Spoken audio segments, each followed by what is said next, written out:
Pernahkah Anda terbangun di suatu pagi, menatap langit-langit kamar yang familiar, dan merasakan sebuah bisikan aneh? Bisikan bahwa hari ini, entah mengapa, terasa persis sama dengan kemarin, dan kemarin lusa.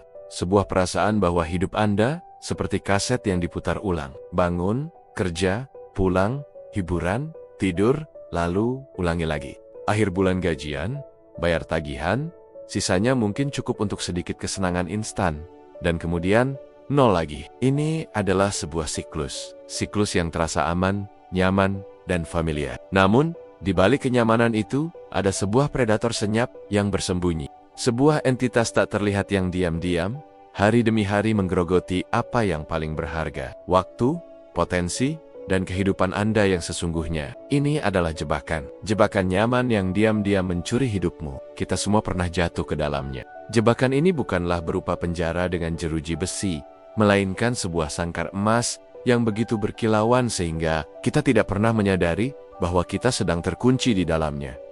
Kita percaya bahwa kita sedang aman, kita sedang stabil, kita sedang cukup makan, cukup bayar sewa, cukup untuk hiburan di akhir pekan. Tapi cukup itu sendiri adalah sebuah ilusi yang berbahaya. Cukup adalah musuh dari lebih. Cukup adalah kata yang digunakan oleh jiwa yang lelah untuk membenarkan stagnasi. Mengapa kita begitu mudah terperangkap? Mengapa kita begitu rela menyerahkan potensi terbesar kita demi kenyamanan yang sementara? Jawabannya ada pada salah satu kelemahan terbesar psikologi manusia, ketakutan akan perubahan. Otak kita yang dirancang untuk bertahan hidup, secara naluriah memilih jalur yang paling dikenal, paling aman, dan paling sedikit risikonya. Bahkan jika jalur itu tidak membawa kita kemana-mana, otak kita akan berkata, setidaknya kita tahu apa yang akan terjadi di sini. Perubahan, dengan segala ketidakpastiannya, selalu terasa seperti ancaman. Memulai sesuatu yang baru berarti menghadapi risiko kegagalan, kritik, penolakan, atau bahkan sekadar rasa canggung dan tidak nyaman di awal. Dan di dunia yang dikuasai oleh prinsip kenikmatan instan dan penghindaran rasa sakit, otak kita akan selalu memilih untuk tetap berdiam diri di dalam zona nyaman. Bahkan, jika zona nyaman itu sebenarnya adalah sebuah sangkar yang perlahan mengecil. Ini membawa kita pada poin pertama, ilusi keamanan finansial. Bagi banyak orang, tujuan utama dalam hidup adalah mencapai apa yang mereka sebut keamanan finansial. Sebuah pekerjaan yang stabil, gaji bulanan yang rutin, dan tabungan untuk masa depan. Ini adalah tujuan yang mulia. Namun, jebakan muncul ketika keamanan finansial disalahartikan sebagai tujuan hidup. Kita menukar kebebasan waktu, kebebasan pilihan, dan kebebasan untuk mengejar gairah sejati kita. Dengan janji gaji bulanan, kita menjadi budak dari tagihan, dari gaya hidup yang kita bangun di atas satu sumber penghasilan. Bayangkan ini, Anda memiliki satu sumur air. Setiap hari Anda mengandalkan sumur itu untuk minum. Sumur itu cukup untuk Anda bertahan hidup, tapi ia tidak pernah melimpah. Anda terus bekerja keras untuk menjaga sumur itu tidak kering. Tapi bagaimana jika ada sumur lain? Atau sungai? Atau bahkan sebuah danau? Jebakan nyaman membuat kita percaya bahwa sumur yang kita miliki adalah satu-satunya sumber yang ada. Kita takut untuk meluangkan waktu dan energi mencari atau menggali sumur baru, karena itu terasa tidak aman. Disinilah hidup kita dicuri. Potensi untuk membangun berbagai sumber kekayaan. Bukan hanya uang, tapi juga keahlian, jaringan, dan kebebasan terampas oleh ketakutan untuk meninggalkan sumur yang familiar. Orang-orang yang berani keluar dari mediokritas bukanlah mereka yang bekerja lebih keras di satu sumur, melainkan mereka yang berani menggali sumur-sumur baru. Poin kedua, racun validasi sosial. Kita hidup di zaman yang mendewakan validasi. Media sosial telah mengubah setiap aspek kehidupan kita menjadi sebuah pertunjukan. Kita memposting setiap pencapaian kecil, setiap niat mulia, dan setiap langkah pertama. Ada kepuasan instan yang datang dari like dan komentar positif. Namun, inilah jebakan lainnya. Ketika Anda terlalu banyak bicara soal rencana Anda, dua hal berbahaya akan terjadi. Pertama, Anda merasa puas duluan. Otak Anda mendapatkan suntikan dopamin sioleola. Anda sudah mencapai tujuan, padahal Anda baru saja mengumumkannya. Energi yang seharusnya digunakan untuk eksekusi, habis untuk mencari exposure. Kedua, semakin banyak orang tahu langkah Anda, semakin besar kemungkinan ada yang menghambat. Bukan karena jahat, tapi karena perubahan Anda seringkali membuat orang lain merasa tidak nyaman dengan stagnasi mereka sendiri. Mereka mungkin mengkritik, meremehkan, atau bahkan mencoba menarik Anda kembali ke level mereka, orang-orang yang benar-benar unggul. Mereka bergerak dalam diam. Mereka tidak sibuk mengumumkan rencana mereka ke dunia. Mereka fokus pada eksekusi, pada membangun di balik layar, jauh dari kebisingan dan ekspektasi orang lain. Mereka biarkan dunia bertanya-tanya, bukan menertawakan rencana yang tidak pernah terwujud. Ingatlah, hasil nyata jauh lebih penting daripada sekadar pengakuan. Poin ketiga, lingkungan yang menyeretmu turun. Pernahkah Anda merasa semangat membara untuk mencapai sesuatu, tapi setelah berinteraksi dengan lingkungan sosial tertentu, motivasi Anda malah luntur? Ini bukan kebetulan. Lingkungan tempat Anda bergaul bisa jadi rem tangan yang menahan laju perjalanan Anda. Orang-orang yang terjebak dalam mediokritas adalah mereka yang menganggap hidup itu sekadar bertahan. Mereka nyaman dalam keluhan, puas dengan keadaan yang stagnan, dan paling takut keluar dari zona nyamannya. Parahnya, mereka sering menarik orang lain agar tetap berada di level mereka, bukan karena niat jahat, tapi karena perubahan Anda seringkali membuat mereka merasa tertinggal atau terancam. Jika Anda terus-menerus bersama mereka, secara tidak sadar, Anda akan menjadi seperti mereka. Perhatikan lingkaran pertemanan Anda.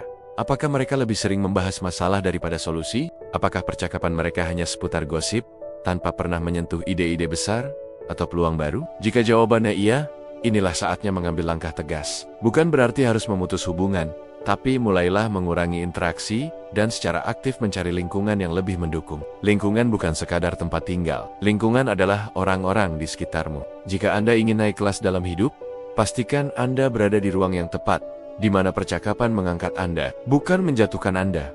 Poin keempat, ketergantungan pada satu skill atau tidak ada skill sama sekali. Di dunia yang berubah dengan cepat ini, nilai Anda di pasar ditentukan oleh keahlian Anda.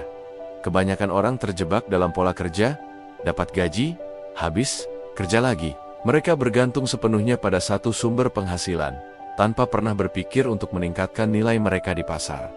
Ini adalah jebakan mediokritas yang berbahaya. Ketika Anda tidak memiliki skill khusus yang membedakan Anda menjadi komoditas, mudah digantikan. Tanyakan pada diri Anda, skill apa yang bisa membuatku lebih bernilai? Copywriting, coding, investasi digital marketing, desain grafis, public speaking. Ada banyak keahlian yang bisa membuat Anda menjadi mesin uang yang tak tergantikan. Tapi ingat, jangan hanya belajar. Banyak orang sibuk belajar teori tanpa pernah benar-benar mengeksekusi. Kuncinya adalah konsistensi.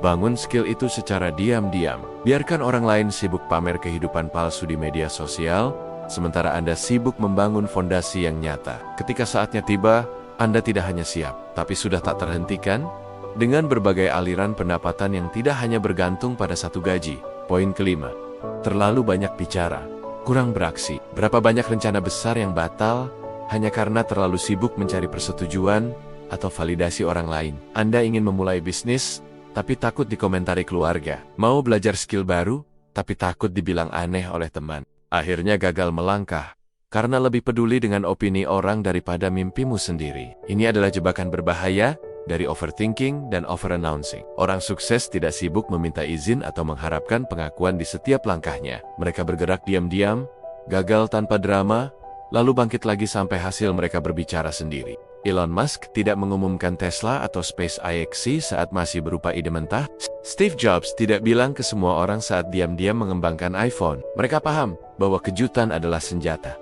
Mulai sekarang, ubah strategimu. Simpan impianmu untuk diri sendiri.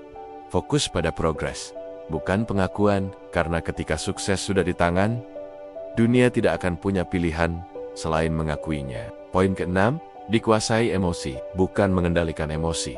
Di dunia ini ada dua jenis orang, mereka yang dikendalikan emosi dan mereka yang mengendalikan emosi. Yang pertama mudah terpancing, gampang panik saat keadaan memburuk, dan sering mengambil keputusan gegabah yang merugikan. Yang kedua, tetap tenang di tengah badai, berpikir strategis, dan tahu kapan harus melangkah. Tebak siapa yang selalu menang dalam jangka panjang? Tentu yang kedua, kendalikan emosi, maka Anda mengendalikan hidup Anda. Lihat bagaimana investor kaya bertindak saat krisis ekonomi, saat mayoritas panik dan menjual aset mereka dengan harga murah. Orang-orang yang cerdas malah membelinya dengan harga diskon. Mereka tidak terpengaruh oleh ketakutan pasar karena mereka melihat gambaran besar. Begitu juga dalam kehidupan sehari-hari, jika Anda membiarkan emosimu menentukan tindakan, Anda akan terus bereaksi terhadap keadaan, bukan mengendalikannya. Latih diri Anda untuk tetap tenang di tengah kekacauan. Jangan terburu-buru mengambil keputusan saat sedang emosi. Ambil napas, lihat gambaran besar, dan buat keputusan dengan kepala dingin.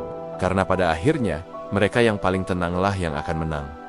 Poin ketujuh, menunda hidup bukan hanya pekerjaan. Ini adalah inti dari jebakan nyaman. Prokrastinasi bukan cuman soal menunda pekerjaan. Banyak orang juga menunda untuk benar-benar hidup. Nanti saja aku akan traveling keliling dunia.